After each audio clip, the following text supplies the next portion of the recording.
Oh, Outer Worlds, how I love thee. This isn't really a review as such, it's more of a love letter to a game that totally gets me and what I want from a video game. It's got great writing, great characters who are well voice acted, and it also has Parvati, who is now one of my favourite video game characters of all time, to the point that if I leave my ship, the Unreliable, without her, I feel guilty, as though I've left my best friend behind. The story's okay, but I think I fell in love with this game through getting to know my crew, through their side missions and their dialogue between each other, whilst we all were roaming the various planets together. I love Fallout, and I especially love Fallout 3 and Fallout New Vegas. For me, the dudes at Obsidian have distilled the essence of Fallout 3 and New Vegas into a more condensed version of those two powerhouses of the open world RPG genre, and they have created a scaled down model of those amazing worlds into the Outer Worlds. I find it really hard to criticise anything about the game,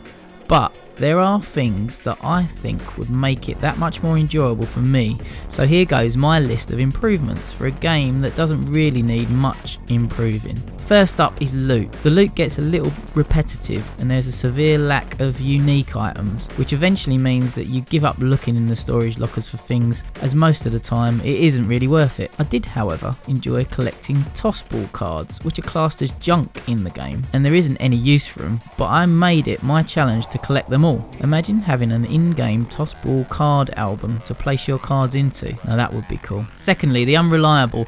I'd have loved to have been able to use some of the junk that I collected in the game world to decorate my captain's quarters.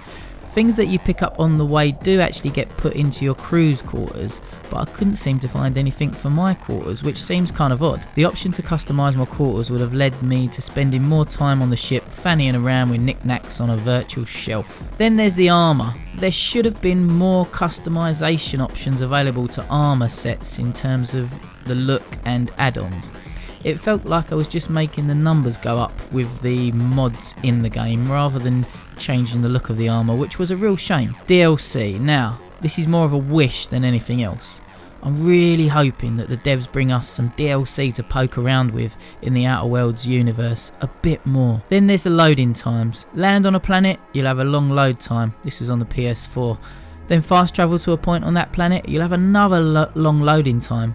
In the end, this was taking me out of the game and making me look at Twitter whilst waiting, which is not really what I want to be doing while gaming. Last one, weapons. Well, I'd have liked to have had the option to put my weapon away, rather than just waving it in people's faces whilst I'm having a nice conversation with them. Seems odd that you can't do this. Anyway, in summary, this game is amazing and you must play it as soon as possible. Right, I'm off to dilate time and aim for a crippling leg shot on the nearest marauder I can find. Goodbye, my friends.